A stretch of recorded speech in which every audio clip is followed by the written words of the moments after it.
Bienvenue dans Diginove, le podcast qui explore le monde des nouvelles technologies et de l'innovation.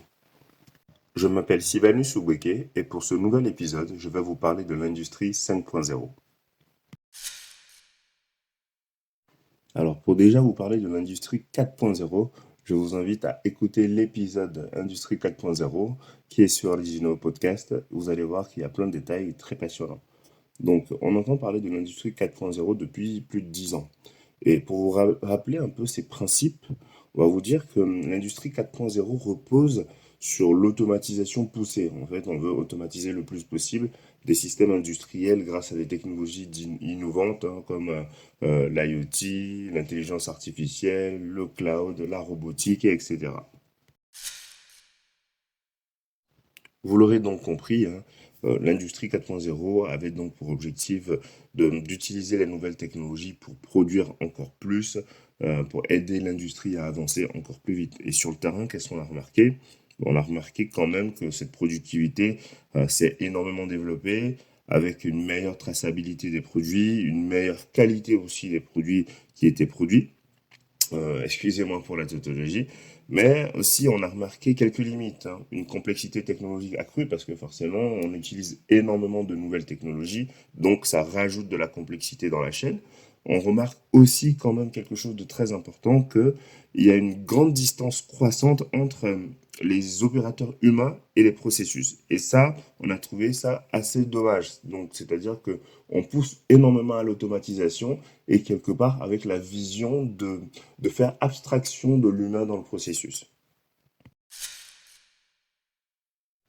C'est donc face à tous ces défis finalement que on va avoir la naissance de l'industrie 5.0 en quelque sorte, qui va essayer de replacer l'humain au centre du village, si je peux dire. Euh, il ne s'agit plus seulement d'automatiser, mais de faire collaborer l'humain et la machine avec une certaine efficacité, en mettant l'accent quand même sur des principes de durabilité, de résilience des systèmes industriels et surtout d'éthique technologique. Je pense donc que vous l'aurez compris, l'industrie 5.0 prolonge l'industrie 4.0 en essayant de corriger ses excès. Ce n'est plus, on ne parle plus forcément de révolution technologique ou technique à ce niveau.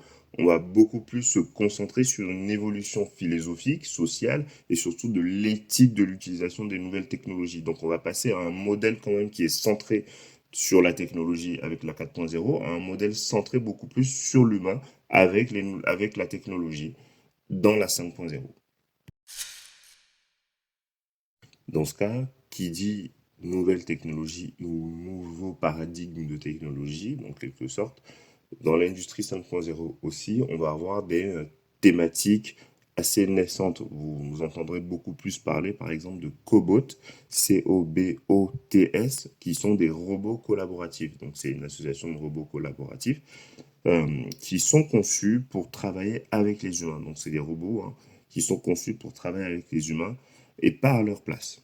Ils augmentent en fait la capacité de réflexion de l'humain, la capacité humaine à, à produire mieux. Et je pense que c'est à ce niveau qu'on veut arriver quand même avec un excellent virage de l'intelligence artificielle tel qu'on le voit aujourd'hui avec des outils comme ChatGPT par exemple.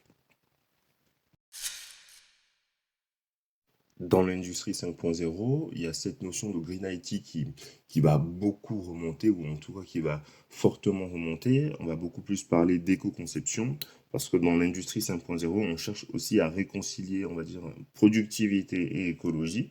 Donc l'éco-conception a beaucoup plus de sens. Donc tout ce qui va parler d'économie circulaire, de sobriété numérique, d'enjeux environnementaux, c'est des réponses directes quand même aujourd'hui à des questions qu'on se pose pour pouvoir dire, OK, la technologie, ça pollue, mais on essaye quand même de trouver des solutions pour pouvoir seulement réduire ce risque de pollution, mais de construire quelque chose de plus durable au travers de ce que nous essayons de produire. Et ça, c'est quelque chose où c'est un point important sur lequel on va attendre l'industrie 5.0.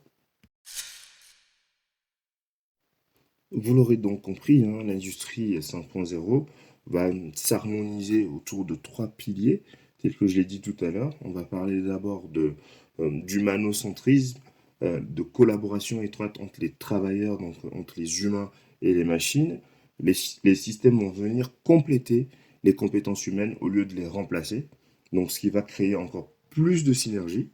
Le deuxième pilier sera la durabilité, des nouvelles compétences pour les humains hein, et des processus circulaires pour laisser, on va dire, un meilleur monde aux générations futures.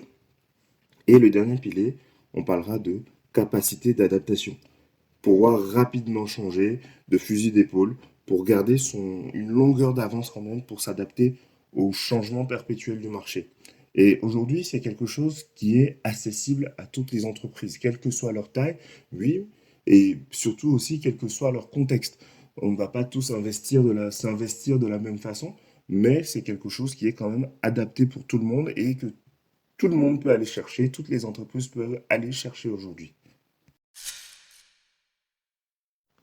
Pour se projeter dans les 10 prochaines années, je pense que l'industrie 5.0, ou même au-delà, ça sera une industrie plus intelligente. Mais surtout, pour moi en tout cas, je pense qu'elle doit être plus humaine et plus responsable. La technologie sera omniprésente de toutes les façons, mais elle ne devra pas effacer l'humain. Elle ne peut pas de toutes les façons effacer l'humain. Ce n'est pas possible. Elle renforcera la créativité, la sécurité et surtout le bien-être des utilisateurs. Et c'est pour ça, en fait, qu'elle est conçue. La technologie au service de l'humain. Et surtout, elle devra respecter les limites de la planète. Alors, en tout cas, j'aimerais encourager quelqu'un. Si vous avez envie de vous lancer dans les nouvelles technologies, si ce sujet vous a passionné, je vous invite à encore creuser le sujet beaucoup plus.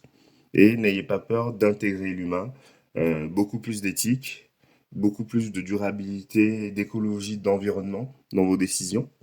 Et ce ne sont pas des contraintes, mais surtout des vraies fondations de l'industrie du futur.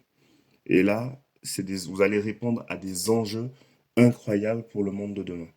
C'était Sylvanus Soubeke au micro de Diginove.